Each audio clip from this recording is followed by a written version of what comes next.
नमस्कार। Loud India TV में आपका स्वागत है। हमारे साथ श्री अखिलेंद्र प्रताप सिंह जी। अखिलेंद्र जी एक्टिव किस तरह के एक्टिविस्ट हैं? जनता के हितों के लिए, जनता के सपनों को पूरा करने के लिए उन्होंने अपना सारा जीवन दांव पे लगा दिया है। इसलिए अखिलेंद्र जी को आज हमने बुलाया कि इस समय सारा देश एक 15 दिन के भीतर कैसे पूरा पलट गया। 15 दिन के पहले एक व्यक्ति था जो जिसके सपने में पूरा देश आया, जिसने एक उस देश को चलाने के लिए आदमी का चुनाव किया, उसके ऊपर इन्वेस्टमेंट किया। मैं गौतम अडानी की बात कर रहा हूँ। उसके बाद उसके मन में ये आया कि सारी संपत्ति सरकार की उसकी होनी चाहिए, यानी आर्थिक रूप से सरकार उसके नियंत्रण में, उसकी देखरेख में चले। और फिर जो साक्ष्य हैं वो ये कहते हैं, अदालत में एक शब्द होता है कि एक परिस्थिति जन्य साक्ष्य होता है, तो वो ये बताता है कि उसके बाद उन्होंने मीडिया पे कब्जा करना शुरू किया। ऐसी कंपनियां बनाई जो हिंदुस्तान में पैसे की भरमार कर दें, और विदेशों से वो पैसा किस रूट से आए, वो वही रूट है जो रूट अटल जी के समय में उस समय के वित्त मंत्री श्री यशवंत सिन्हा ने बनाया था। उसका उन्होंने भरपूर मॉरिशस के रूट का इस्तेमाल किया। अब देश में जब उनके पास अथाह पैसा हो गया और वो दुनिया में इस दौड़ में पड़ गए कि हम किस नंबर के उद्योगपति जाने जाएं, धनपति जाने जाएं, जब जैसे उनको तीसरा नंबर मिला दुनिया की लिस्ट में जो अमीरों की सूची होती है, वैसे ही उन्होंने जिस ब्लाइंड खेलना शुरू किया। और ब्लाइंड भी ऐसा जो देश को गड्ढे में ले जाए तो ले जाए, तो वो फौरन बन गए देश के निर्माण के भविष्यकर्ता, उसके योजना अधिकारी पूरे देश के। और उसमें उन्होंने लोगों को ये समझाना शुरू किया कि राजनीति ऐसी होनी चाहिए, राजनीति ऐसी चलनी चाहिए। बाकायदा टेलीविजन के ऊपर और टेलीविजन चैनल के ऊपर आकर के दूसरे टेलीविजन चैनलों के माध्यमों से उन्होंने लोगों को बताना शुरू किया कि देश की सरकार कैसी चलनी चाहिए, देश की प्रगति कैसी होनी चाहिए। और उसी में उन्होंने एक इशारा किया कि वो सिर्फ सत्ता के ऊपर ही नहीं, विपक्ष के ऊपर भी नियंत्रण रख सकते हैं और अपने हिसाब से उसे चला सकते हैं।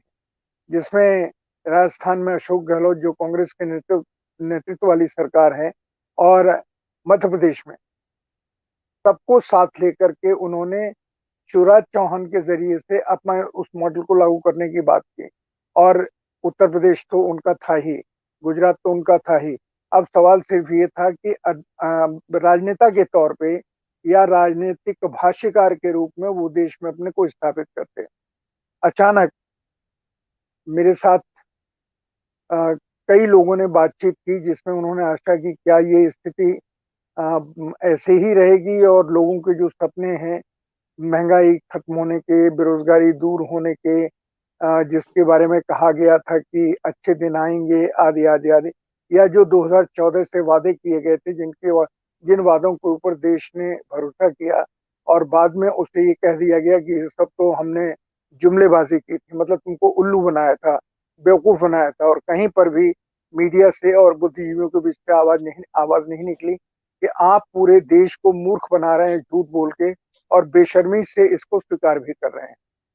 अचानक एक छोटी सी कंपनी, जिसे वो कहते हैं 5 लोगों की कंपनी, उसने हेडनबर्ग पेपर्स नाम वो लीक किया उन्होंने। और उन्होंने दुनिया में उन सारी चीजों पर, और अभी भी ऐसे लोग हैं जो ईमानदारी से जांच करते हैं और अपनी बात सामने रखते हैं। तो इन्होंने 5 लोगों की बात कही तो मुझे अचानक याद आ गया बोफोर्स कांड में। एक दिन बैठ के अचानक स्विस रेडियो के ऊपर एक खबर आ गई, वहीं से प्रसारित हुई थी। उन दिनों इतना बड़ा तामझाम नहीं था, लेकिन वो कानो कान खबर सारी दुनिया में फैल गई कि जो बोफोर्स सौदा हुआ है देश में, उसमें पैसे लिए गए हैं। और उस समय के एक राजनेता जो बाद में देश के प्रधानमंत्री बने, विश्वनाथ प्रताप सिंह, उन्होंने उस खबर को लेकर के उसकी सच्चाई तलाशनी शुरू की। तो पता चला कि बहुत उसमें भारी झोल है, गड़बड़ है, सबूत नहीं है, लेकिन घटना घटी है। किन लोगों ने घटाई है? वो तलाशने का काम एजेंसियों का था, लेकिन उन्होंने इस विषय को उठा दिया। और अच्छा, ठीक यही आज अडानी के साथ हुआ कि अडानी ने जो इतनी संपत्ति बनाई, वो अपनी संपत्ति बनाई, अपने शेयर होल्डर्स को शामिल करके बनाई, या सरकार के दबाव से देश के लोगों को बेवकूफ बनाया, दुनिया को बेवकूफ बनाया। तो इस हिडनबर्ग पेपर्स जिन लोगों ने निकाला है, जो 5 लोगों की संस्था है, इसने एक खोजपूर्ण तथ्यपूर्ण रिपोर्ट निकाली और दुनिया के सामने रखी कि इन्होंने दुनिया को मूर्ख बना करके अपना स्थान अरबपतियों में, दुनिया के धनपतियों में तीसरे नंबर पे लेके आए हैं। और आते ही हंगामा मच गया, बहुत कोशिश हुई संभालने की, सरकार ने साथ दिया, अडानी ने पैसा झोंक दिया कि कहीं पर कुछ ना आए। उन्हें अपनी बात कहने के लिए पूरे पूरे पेज के विज्ञापन निकलवाने पड़े। उन विज्ञापनों में उन्होंने जिस तरीके से बात की, लगा कि देश का एक सचमुच का देशभक्त व्यक्ति बोल रहा है, जो देश का निर्माण करना चाहता है। और वो ऐसी भाषा में उन्होंने कहा कि मैंने जितने काम किए वो इस देश की भलाई के लिए किए, मैंने जो भी इधर उधर ऊपर नीचे दाएं बाएं किया वो देश के भविष्य के लिए किया। अखिलेश जी, मैं इसके ऊपर आपकी पहली टिप्पणी चाहता हूँ, और फिर इसके ऊपर क्यों सारे राजनेता चुप हैं, राजनीतिक दल चुप हैं, या मीडिया खामोश है, इसके बारे में भी मैं साथ में ही जानना चाहूंगा। फिर आपसे ये पूछेंगे कि अगर इस समय जो जो मेरे दिमाग में अभी आपसे बात करते करते सवाल आ रहा है कि ऐसे समय अगर अटल बिहारी वाजपेयी जीवित होते, ऐसे समय अगर वीपी सिंह जी जीवित होते, चंद्रशेखर जी जीवित होते, एनटीआर जीवित होते, तो ये लोग क्या करते? ये सवाल मैं, इसके ऑप्शंस आपके सामने रखूंगा। तो अगर आप ठीक समझे तो अडानी के इस काम को लेकर के मैं सरकार के बजट के बारे में नहीं पूछ रहा हूँ, क्योंकि सरकार का बजट तो अडानी जैसे लोगों की राय पर ही बना हुआ है। तो उसमें किसान नहीं है, मजदूर नहीं है, ये मेरा इशू अब है ही नहीं। अब तो इशू ये है कि ये पूरा देश नीलामी की तरफ अचानक कुछ शक्तियों ने मिलकर के एक सिंडिकेट बना करके नीलामी करनी शुरू कर दी है। उस नीलामी में उन्होंने किस किस के मुंह पर ताला लगाया है, और लोगों की समझ कैसे उन्होंने बदरंग की है या भोथरी की है, ये प्रश्न बहुत बड़ा है। देखिए, इसमें अभी तक हमने जो एक आंदोलन के बतौर जिन लोगों के साथ काम किया, उसमें मेरा जो अनुभव है वो पूर्व प्रधानमंत्री बीपी सिंह के बारे में पूरी तौर पर अलग है। वह अलग इन अर्थों में है कि वो इस इकॉनमी से क्या देश को नुकसान होगा, वह 90 तक आते आते पूरी तौर पर समझ गए थे, और इसके विरुद्ध उन्होंने एक पॉलिटिकल प्रोसेस शुरू किया था। मैंने समझने वाले तो इस इकॉनमी की क्राइसिस को बहुत लोग समझते हैं, अर्थशास्त्री से लेके आम लोगों में भी जो थोड़ा समझदार लोग हैं, सब लोग समझते हैं। लेकिन इसके खिलाफ एक राजनीतिक आंदोलन की प्रक्रिया शुरू की जाए, यह काम मैंने विश्वनाथ प्रताप जी को देखा, क्योंकि वामपंथी दलों में भी इस तरह की सोच बराबर रही है, और बहुत सारे सामाजिक समूह रहे हैं जो इस अर्थव्यवस्था को, जिसको हम liberal economy, new liberal economy कहते हैं, इनके खिलाफ बड़े आंदोलन भी हुए हैं, या इस तरह के प्रतिवाद भी बराबर उठते रहे।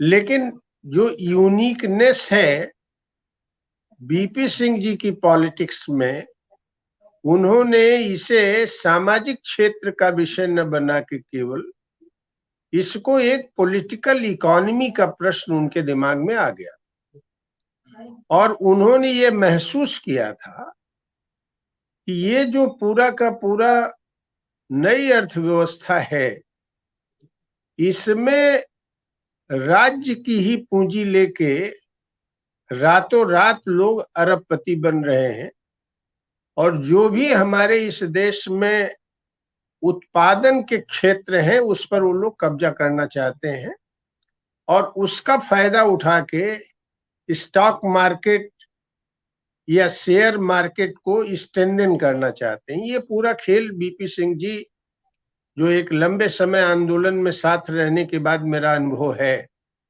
बिना किसी बायस के मैं कह सकता हूं कि उनकी एक अनुभूति थी। अब इसकी वजह यह भी हो सकती है कि उनके जो पहले फाइनेंस सेक्रेटरी या कॉमर्स सेक्रेटरी वित्त सचिव एसपी शुक्ला जी थे, उनकी भी बड़ी इन प्रश्नों पर क्लैरिटी थी। तो मैं ये समझता हूं कि वह एक टर्निंग पॉइंट था जहां बीपी सिंह जी ने इन सवालों को उठाया था।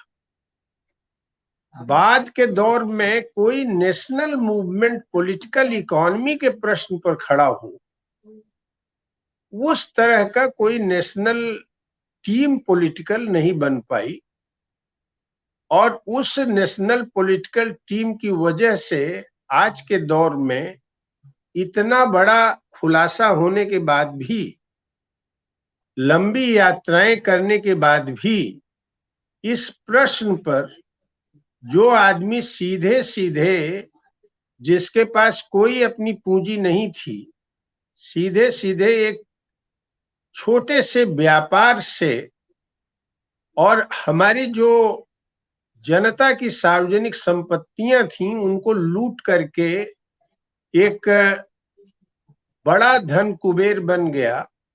और आज उसका भंडाफोड़ हो गया कि किस तरह से उसने मैनिपुलेशन करके, मैंने अमेरिका में जो बिटकॉइन के नाम पर 2-4 पैसे में लोग पैसा लेके अरबपति खरबपति बन गए, मैंने यह कोई अलग थलग केवल इंडिया की परिघटना नहीं है। पूरी दुनिया में जब से ये सट्टेबाजी की वित्तीय पूंजी शुरू हुई है, इस पूंजी का जो पूरा वर्चस्व बना है, उसी तरह के 2 उदाहरण हमारे यहाँ आते हैं।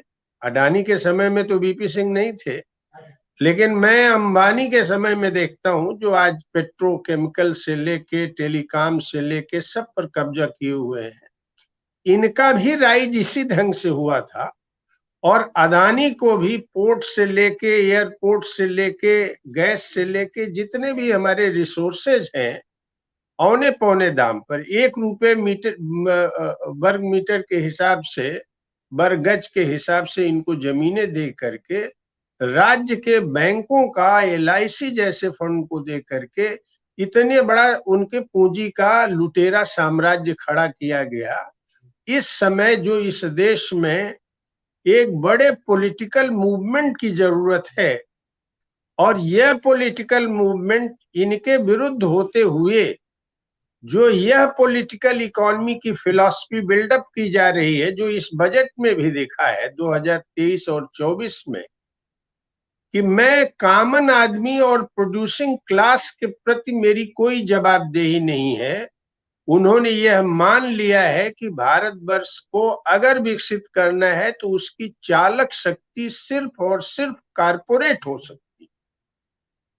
तो एक समग्र इन प्रश्नों पर एक बड़े आंदोलन की जमीन इस देश में बन रही है।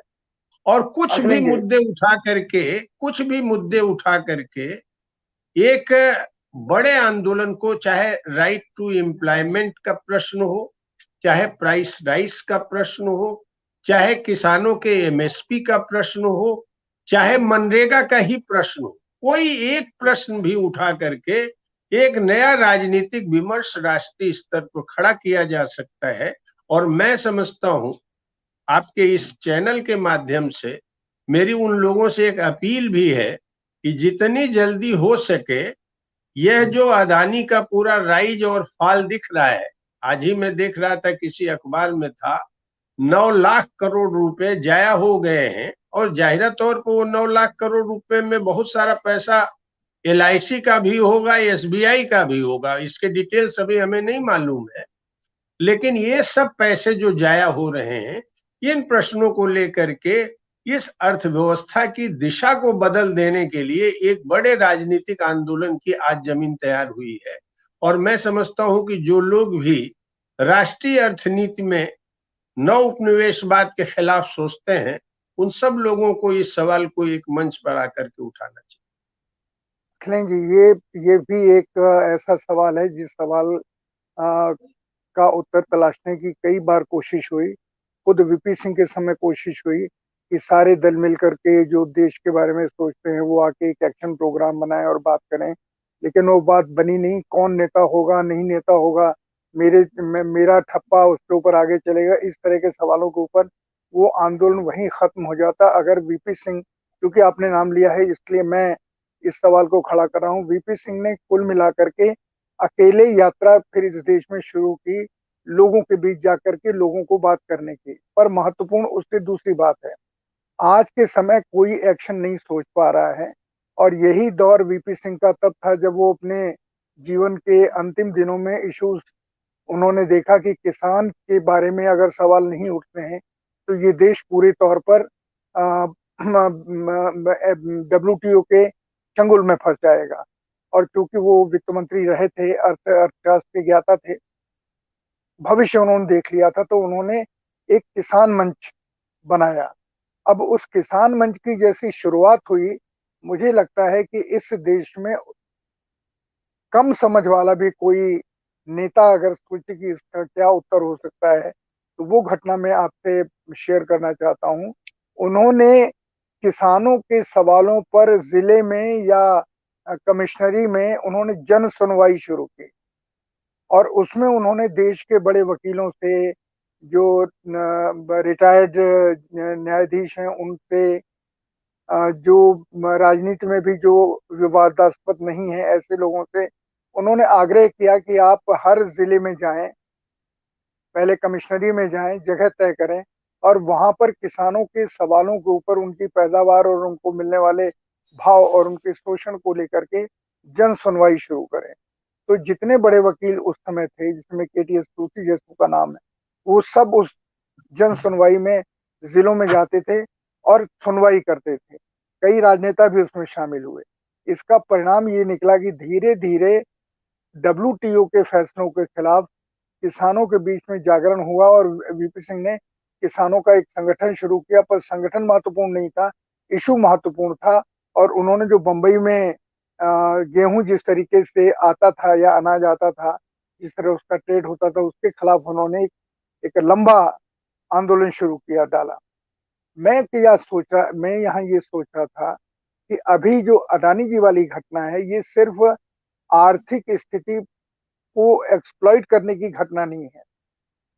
दरअसल अडानी जी की घटना इस देश के सारे संसाधन, इस देश के सारे सपनों, इस देश के नौजवानों के भविष्य, यानी 80% लोगों के भविष्य से जुड़ी हुई ये घटना है। जिस तरीके से उनका उदय हुआ, जिस तरीके से उन्होंने विषयों को रखा, जिस तरीके से उन्होंने मीडिया का इस्तेमाल किया, और अब जिस तरीके से वो राजनीति के नेताओं का इस्तेमाल कर रहे हैं किसी भी पक्ष के, तो क्या ये चीज नहीं हो सकती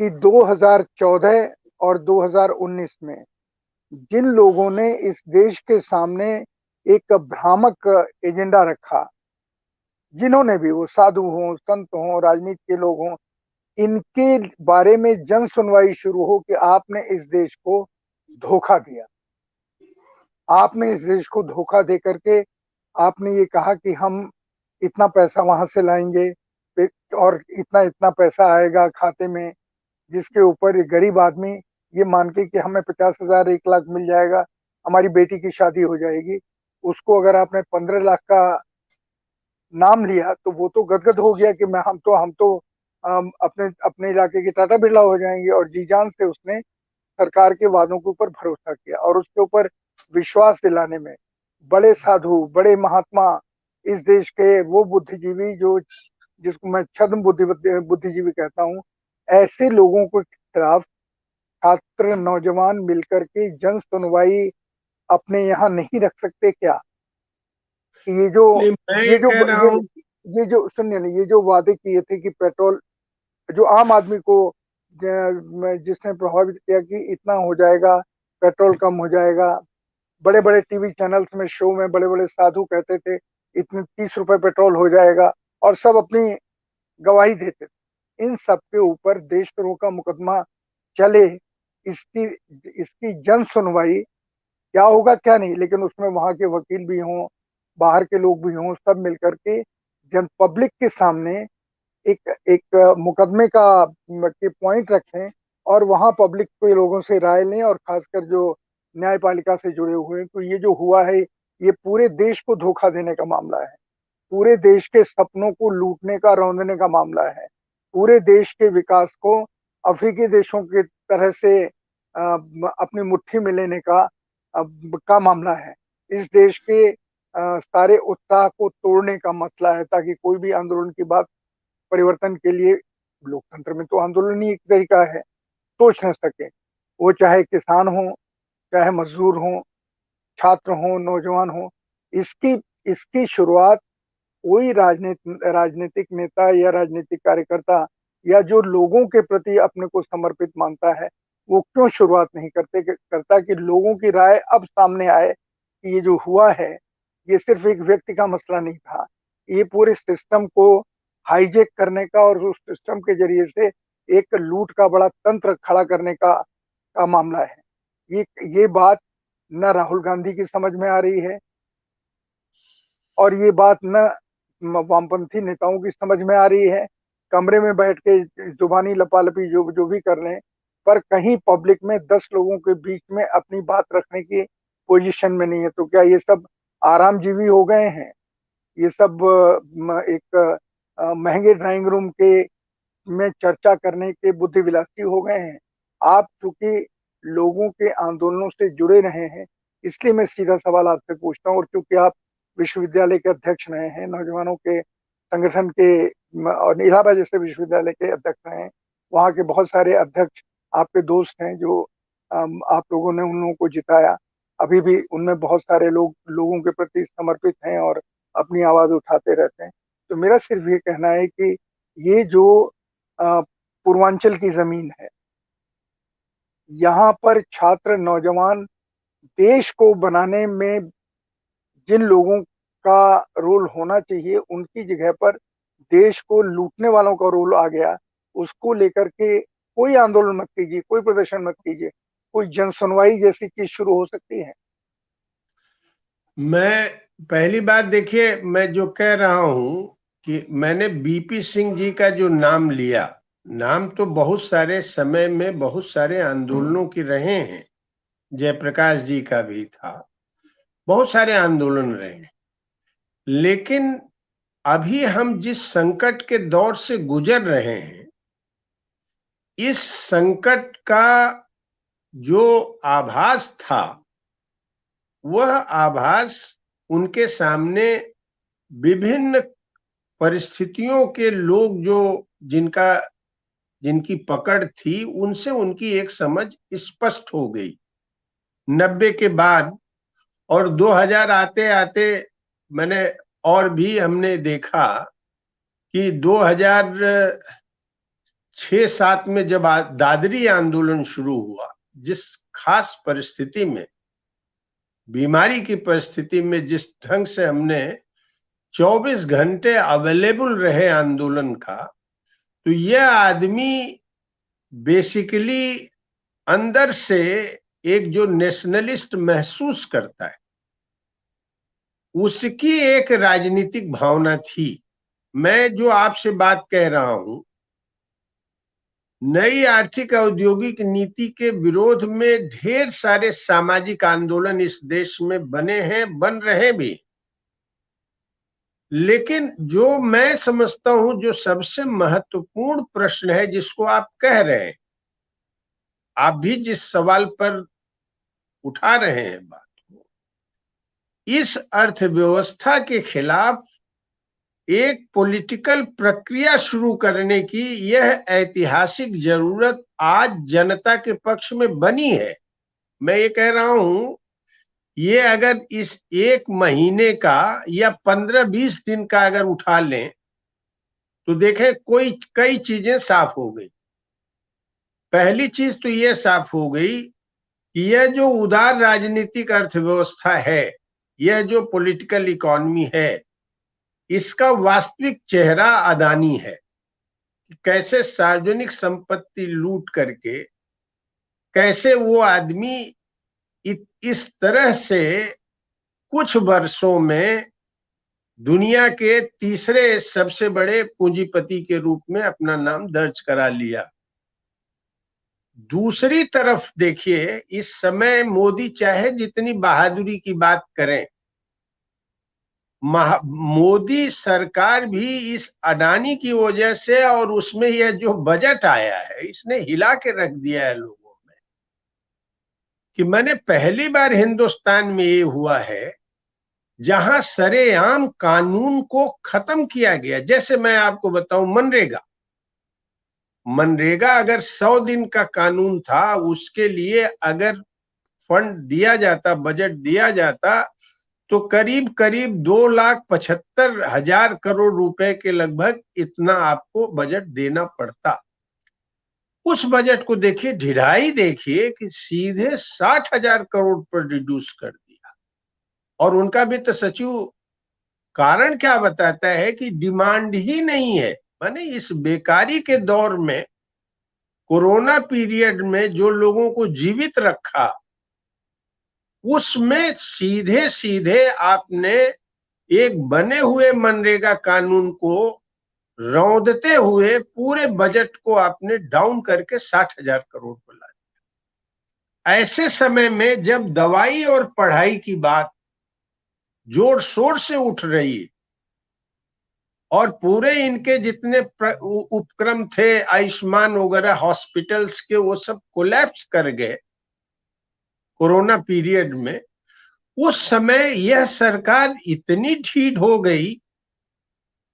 मैंने कैसे एक प्रधानमंत्री मजबूरी, अगर कैसे वैचारिक और राजनीतिक मजबूरी और ढिढाईपन एक साथ चल रही है कि उसने स्वास्थ्य पर भी बजट को कम कर दिया।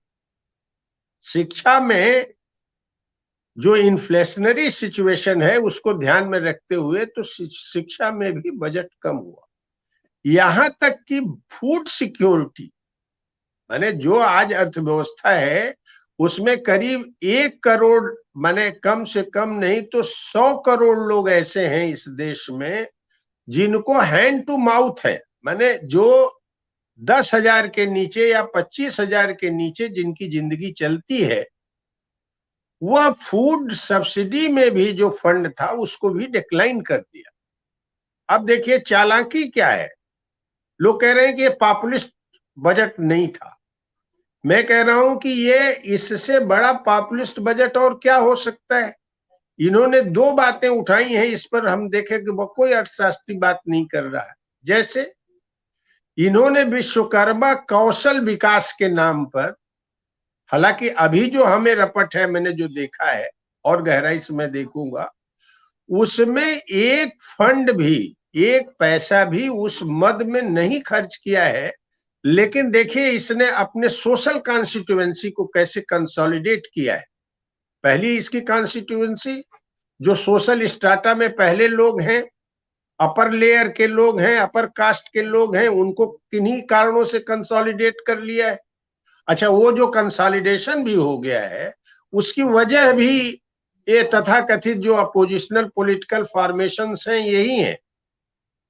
एक आज आप ऐसे समय में ऐसे प्रश्नों को उठा रहे हैं जिनका कोई मायने मतलब नहीं है, लेकिन पावर के लिए अब जब समझ रहे हैं तो कोई रामचरितमानस के कुछ उद्धरणों को ही लेकर के आंदोलन करने और कथित शूद्र राजनीति, सामाजिक न्याय छोड़ करके अब उस पर आ गए हैं। तो ऐसे समय में मैं ये कह रहा हूं, राहुल गांधी सवालों को उठाते जरूर है, लेकिन आप गौर किए होंगे चाहे वो कश्मीर में 370 वाला प्रश्न हो या इन प्रश्नों पर हो, क्लिंच नहीं करते।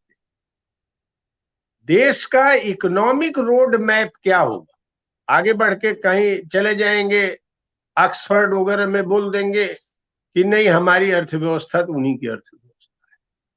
तो मैं ये कह रहा हूं कि इस पूरी सिचुएशन में मोदी ने 2 सेक्शन को, अपर कास्ट को अपने पक्ष में करने के बाद 2 सेक्शन के लिए इस बजट में भी पॉपुलिज्म किया। जैसे उन्होंने कहा कि हम विश्वकर्मा कौशल स्किल डेवलप करेंगे।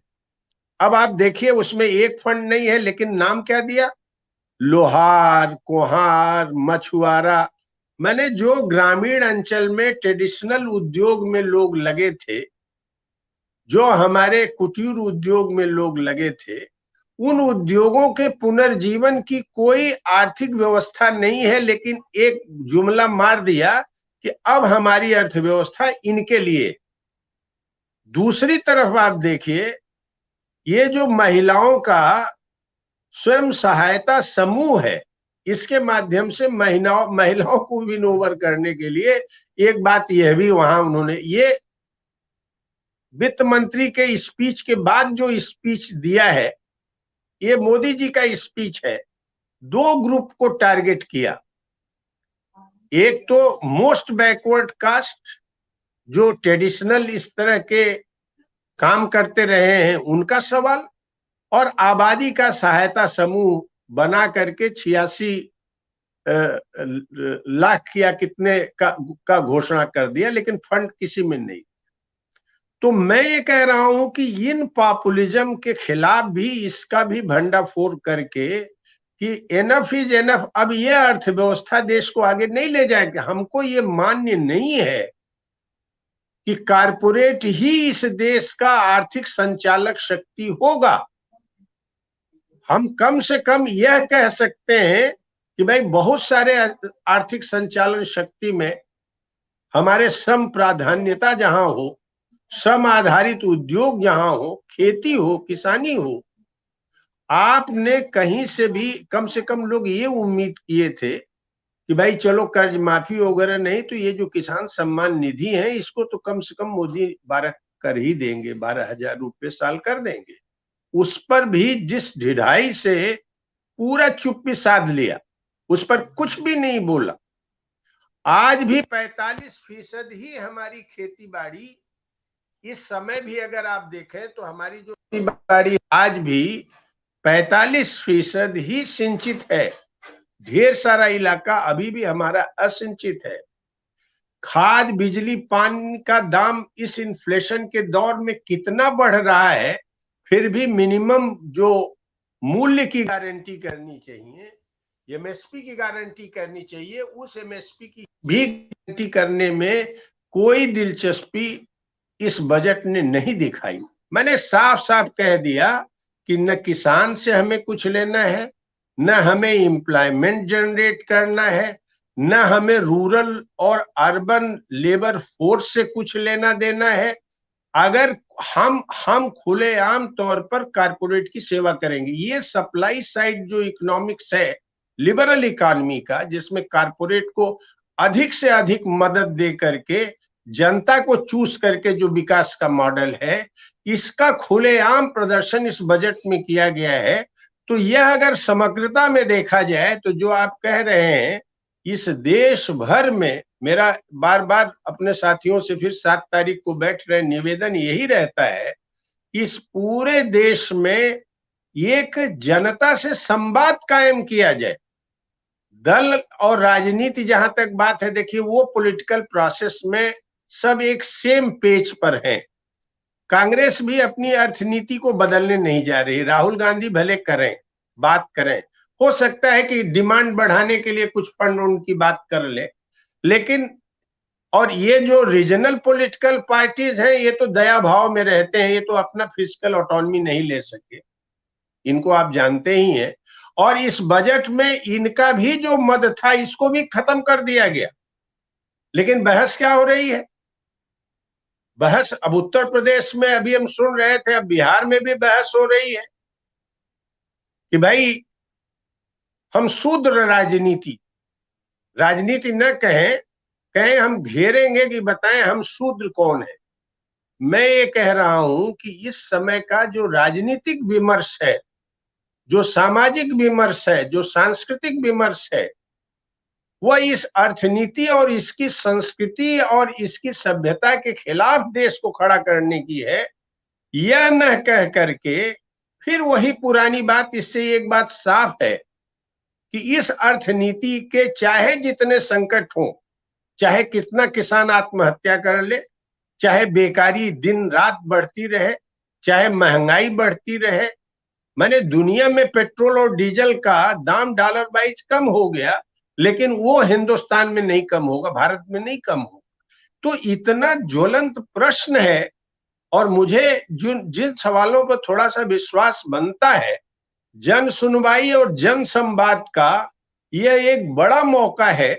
चाहे किसान आंदोलन हो, चाहे सामाजिक न्याय आंदोलन हो, और चाहे सामाजिक अन्य आंदोलन हो, पर्यावरण से लेकर सबको मेरा विनम्र निवेदन यही रहेगा उन लोगों से कि कम से कम आज इस देश में इस राष्ट्रीय अर्थनीति का पॉलिटिकल विमर्श तैयार होने का यह हाईएस्ट पॉइंट है, और यहां हम लोगों को जाना चाहिए।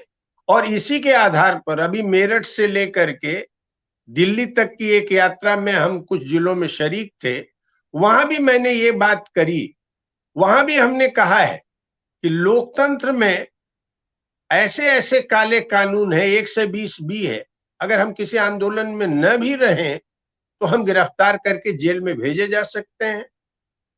ऐसे कानून है जिससे हमारी संपत्ति को, हमारी हिस्सेदारी किसी आंदोलन में न भी रहे तो नीलाम कर दिया जाएगा, कुर्क कर दिया जाएगा, या बुलडोजर से गिरा दिया जाएगा। तो ये 3-4 ऐसे प्रश्न हैं जिस पर एक राष्ट्रीय संवाद पैदा करने के लिए इन दलों में भी अगर ख्वाहिश हो, इनसे भी हम अपील करते हैं। और इनके साथ साथ बिखरे हुए इस देश में जितने छोटे मोटे बड़े समूह हैं, उनको एक मंच पर ले आने और इस पर एक आंदोलनात्मक कार्यक्रम करने का मैं समझता हूं, जो समय बीपी सिंह के समय में उतना नहीं था, उतना भ्रम था, इल्यूजन था लोगों को, इसलिए वो बहुत सारा मुद्दा, उसके पहले आप देखिए झुग्गी झोपड़ी का मुद्दा उठाए, फिर किसानों को उठाए थे। उनकी नजर में था कि यह जो पॉलिटिकल इकोनॉमी देश को विकसित करने के नाम पर की जा रही है, यह हमारे देश की संप्रभुता को भी नष्ट करेगी और हमारी अर्थव्यवस्था को भी छिन्न भिन्न कर। आज वही स्थिति हो गया है। हम ग्लोबल कैपिटल के कंट्रोल में जा रहे हैं पूरी तौर पर। अंबानी अडानी जैसी फोर्सेस, कारपोरेट अखिलेश जी, ये मैं अंत में बहुत ये बात इस संदर्भ में कहना चाहता हूं कि मेरा ये कहना है कि यह एक राष्ट्रीय राजनीतिक परिस्थिति पैदा हुई है जनपक्षीय लोगों को खड़ा होने की, और उसमें जो आपका यह सुझाव या आपकी बातचीत है, मैं समझता हूं जन संवाद और जन सुनवाई का ये अच्छा मौका है, जिसे हम तो करेंगे ही, अन्य लोगों को भी इसके लिए कहेंगे। जी, मेरा इसमें सिर्फ देश को सामने रख के, क्योंकि इस देश में हम पैदा हुए हैं, हम किसी राजनीतिक दल में नहीं हैं, मैं अपने जैसे लोगों की बात कर रहा हूँ, लेकिन हमारे ऊपर हम तकलीफ और दर्द हमें होता है जब हम देखते हैं कि बुनियादी आधार सिद्धांत ही खत्म हो रहे हैं। उसमें मैं सिर्फ ये कह रहा हूँ कि उसमें एक हिस्से से मैं आपसे थोड़ा सा अलग राय रखता हूँ कि सबको इकट्ठा करके एक मंच पे राष्ट्रीय विमर्श जैसी चीज कभी हो नहीं सकती, क्योंकि वो अलग अलग जगहों से प्रभावित लोग आते हैं। होना ये चाहिए कि आपके जैसे लोग 10 लोग, मेरे जो संपर्क के 5 लोग हैं, 6 लोग, इन लोगों को चाहिए कि उन सवालों के ऊपर जिनसे इस देश का लोकतंत्र, जिससे इस देश की पूरी इकोनॉमी और जिससे इस देश के विकास के काम में छोटे या बड़े तौर पर लगे लोग हैं, वो लोग कैसे इस बातचीत में शामिल हों। वो 10 की संख्या में हो, 20 की संख्या में हो, और जिले के स्तर के ऊपर तो पत्रकार उसको जो जो सबसे माना जाता है कि आप उसको जब चाहे खरीद सकते हैं। लेकिन ये लोग, इन लोगों की सबकी एक मैं देखता हूँ किसी भी जिले के बार एसोसिएशन में जाते हैं, बात करते हैं, तो कितनी ज्यादा मजबूत बातें वहां से निकलती हैं। उदाहरण के तौर पे, क्योंकि बार एक ऐसी जगह है जो जहां पर जिले भर का आदमी पहुंचता है, और वहां जो चर्चा होती है वो जिले भर में जाती है। तो मेरा सिर्फ इतना ही कहना है इसमें आपसे बातचीत के आखिरी हिस्से में, कि ये बजाय सब लोगों को इकट्ठा करने की रणनीति की जगह जो जहां जितना शुरू कर सके, इलाहाबाद है, बनारस है, गोरखपुर है, जहां जितना शुरू कर सके, बिना ये माने हुए कि क्या दिल्ली में होगा, क्या बंबई में होगा, क्या पूना में होगा, कहीं पर ये शुरुआत होनी चाहिए। कि हम इस देश के रहने वाले हैं, उसका जो कर्ज है, उस कर्ज को उतारने के लिए अब एक बार ये इसका लेखा जोखा जरूरी है कि 2000 पिछले दो आम चुनाव में जिस तरीके से वादा करके लोगों को, गरीब को भरमाया गया, नौजवानों को बिल्कुल दिग्भ्रमित कर दिया गया, इसमें जो भी शक्तियां शामिल थी वो देशद्रोही शक्तियां हैं। इन शक्तियों को जनता क्या सजा दे वो जनता तय करे, लेकिन जनता के बीच में इस तरह की छोटी छोटी जन सुनवाई शुरू होनी चाहिए, क्योंकि उस जन सुनवाई वाले सरकार तो सुनवाई करेगी नहीं, राजनीतिक दलों के पास तमीज नहीं है, क्योंकि वो कुछ का कुछ कहीं ले जाएंगे अपने हिसाब से, अंत में वो यही बताएंगे कि हमारे विचार से ऐसा, तो वो सारे देश में अपने विचार का या अपने नेतृत्व का ठप्पा लगाने वाले लोगों से दूर रह करके ये जो सामान्य जन है ये किस तरीके से एक्टिव हों और नेतृत्व करें, इसकी एक कोशिश होनी चाहिए, क्योंकि ये अडानी वाली घटना बहुत ही मार्मिक और एक तरीके से आत्महत्या की वृत्ति की तरफ जाने वाली घटना है, जिसके ऊपर अब तक सरकार को एक्टिव होना चाहिए, लेकिन सरकार का कोई बयान इसके ऊपर नहीं है। विपक्ष को एक्टिव होना चाहिए। मैंने एक जो आखिरी सवाल पूछा था, मैं अपनी राय आपको बता दूं, अगर इस समय अटल बिहारी जी जिंदा होते, आज जब हमारा आप बात कर रहे हैं, अगर इस समय चंद्रशेखर जी जिंदा होते, इस समय वीपी सिंह जिंदा होते, इस समय सोमनाथ चटर्जी जिंदा होती, इस तरीके के लोग जो जिंदा होते, तो मैं निश्चित निश्चित आपसे ये कहता हूं कि ये सीधे सीधे जनता के बीच में इस सवाल को ले जाते और खड़े हो जाते कि हम आपकी इस चीज से सहमत नहीं है, आप जो करें, अर्थव्यवस्था में आपकी जो कल्पना हो वो आप करते रहिए, पर ये बताइए ये जो देश का इतना पैसा जिस तरीके से लूटा गया और जिस तरीके से विदेश टाइफन हुआ, ये कैसे हुआ, ये क्यों हुआ, इसका जिम्मेदार कौन है? आप हमारी बात मत मानिए, तो वो जब जिस सरकार से कहते और खड़े हो जाते विजय चौक पर, खड़े हो जाते कहीं ऐसी जगह पर, उस समय तो विजय चौक और बोट क्लब ही प्रमुख जगह थी, वो खड़े हो जाते और इन सवालों के जवाब मांगते। अब अगर कोई ऐसा नेता नहीं है तो उसके लिए रोने से तो कोई पैदा हो नहीं जाएगा। अब जितने लोग हैं जो एक्टिव हैं, उन छात्रों, नौजवानों को जो भविष्य में देश के जवाहरलाल नेहरू, अटल बिहारी वाजपेयी, वीपी सिंह, चंद्रशेखर बनना चाहते हैं, ईएमएस नमूद्रीपाद, एनटीआर जैसे व्यक्तित्व के रूप में अपने को देखते हैं भविष्य में, उन लोगों को इसमें आगे आने की पहल करनी चाहिए। और इन्हें जो प्रेरित कर सकता है, सब नहीं कर सकते हैं, वही लोग प्रेरित कर सकते हैं जिनकी अपनी जिंदगी उसके आसपास चली हो। ये बात कह के मैं इस कार्यक्रम को समाप्त नहीं, करता मैं हूँ। और एक आपको मिनट आपसे कहना चाहता हूं। जी देखिए, मैं जी जिस समूह की आप बात कह रहे हैं, मैंने कहा, आपको याद होगा कि हमने उत्तर प्रदेश एक नजर करके हमने एक पुस्तिका छापी और उसमें हमने घोषणा की, हमारा संयुक्त मोर्चे की अवधारणा आपसे एकदम मेल खाती। ऊपर से कोई बहुत बड़ा मोर्चा बन जाए तब जनता के बीच में जाए, यह सवाल हम नहीं उठा रहे।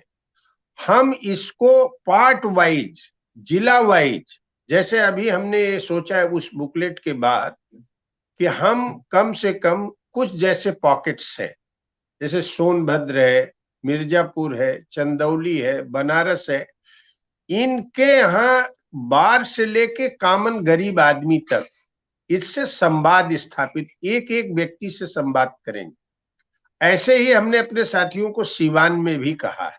इसी तरह की राय हमने अपने साथियों को कर्नाटक में भी दिया है। तो मेरा जो कहना है कि देखिए, मैं तो राष्ट्रीय स्तर पर एक प्रोसेस चलती रहे, बातचीत होती रहे, तो मैं उसके उस पर निर्भर नहीं हूं। वह हमारा एक काम का एक तरीका है। जैसे मेरठ में मेधा आई और उन्होंने हमसे कहा कि अखिलेश जी, आप 30 तारीख को जंतर मंतर पर पहुंच रहे हैं। तो मैंने कहा शायद अब हमारे लिए मुश्किल होगा, क्योंकि मैं इधर का कुछ कार्यक्रम बनाया हूं। ये काम आप लोग कर रहे हो, जंतर मंतर वाला करो, हम ही हैं, मेरठ और गाजियाबाद, हम 2 जिलों में आपके साथ। तो मेरा ये कहना है कि मैं इन प्रश्नों पर जितने, देखिए, अभी राजनीतिक समूहों से तो मुझे बहुत उम्मीद नहीं। देखिए, लेफ्ट के साथ दिक्कत क्या है कि बहुत इस तरह के प्रश्नों पर उनकी प्रैक्टिस फिलहाल नहीं रही। अच्छा, जो लोग प्रैक्टिस भी कर सकते हैं, अब जैसे मैं एक उदाहरण दे के अपनी बात आपसे खत्म करता हूं। जिस आंदोलन से, जिस मूवमेंट से मैं जुड़ा हुआ था, आज मैं उन लोगों का दस्तावेज देखता हूं तो वो लोग कह रहे हैं कि भाई हम सबको फांसीवाद का बहुत बड़ा खतरा हो गया है और देश भर के जितने भी पॉलिटिकल फोर्सेज विपक्ष में है बीजेपी को, हम उनको ले आके एक बड़ा मोर्चा बनाते हैं और हमारा जो रोल होगा वो जनता और सरकार, बिहार में कहते हैं कि हमारा जो रोल है वो जनता और सरकार के बीच में पुल बनने का है। तो ये सब नए थियराइजेशन हो रहे हैं। देखिए, एक उदाहरण है दिमित्रोव का, जो यूरोप के संदर्भ में था। वहां कम्युनिस्ट पार्टी और सोवियत यूनियन यूरोप में भी एक स्ट्रेंथ के पॉइंट पर थी और उनको लगा कि फांसीवाद का बहुत बड़ा हमला होने जा रहा है, तो उससे निपटने के लिए उन्होंने सबको जोड़ने के लिए कोशिश की, सोशल डेमोक्रेट से लेकर सबको, जो हालांकि वो संभव नहीं हो पाया। अब हमारे देश में जमीनी स्तर पर इन प्रश्नों पर राष्ट्रीय आंदोलन खड़ा हो, यह काम करने की जगह सभी दलों को जोड़ने, जो दल इतने बड़े बड़े हैं खुद अपने अंतर्विरोध नहीं हल कर पा रहे हैं, एक प्रदेश के कुछ जिलों में कुछ काम वाले संगठन अपना कार्यभार छोड़ करके यह अपने सम्मेलनों का आधार बनाए कि हम सभी दलों को जोड़ेंगे, फला को बुला रहे हैं, फला को बुला रहे हैं, और हमारी पार्टी की भूमिका केवल ब्रिज बनने की है, पुल बनने की है। तो मैं ये समझता हूं कि बहुत बड़ा एक कंफ्यूजन है।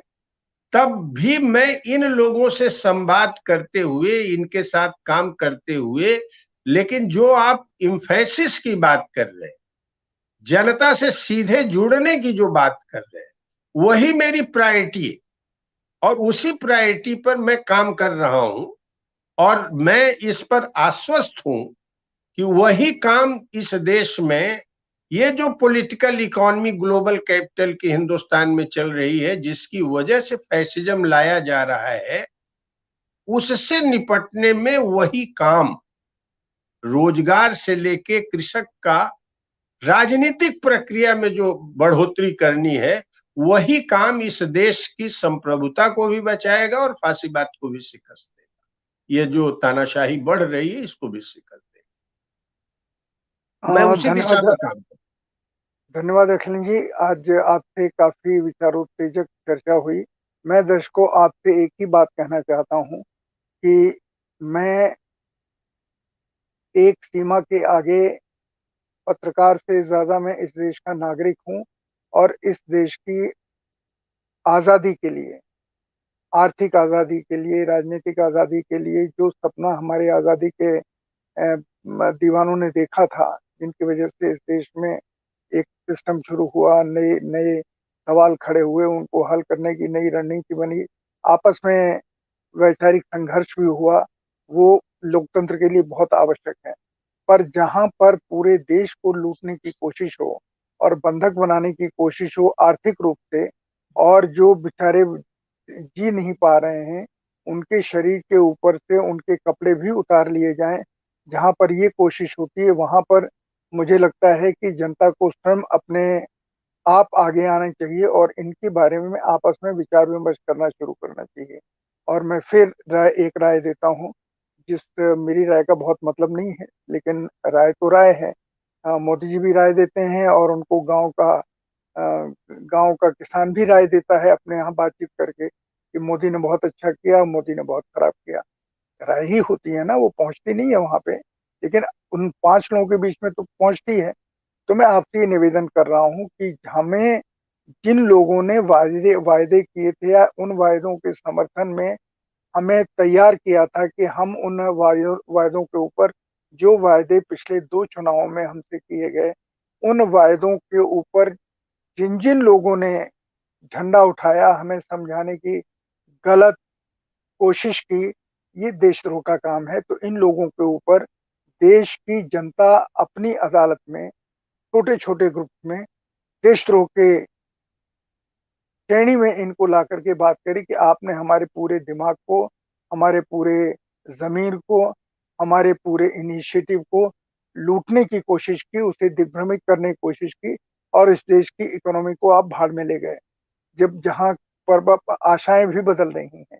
तो मैं इस आग्रह के साथ इस प्रोग्राम को समाप्त करने की अनुमति आपसे चाहता हूँ अखिलेश जी, और आपको जो लगता हो आप वो कमेंट करें। हम उन कमेंट्स के ऊपर फिर अखिलेश जी को बुलाएँगे और बातचीत करेंगे। नमस्कार। नमस्ते।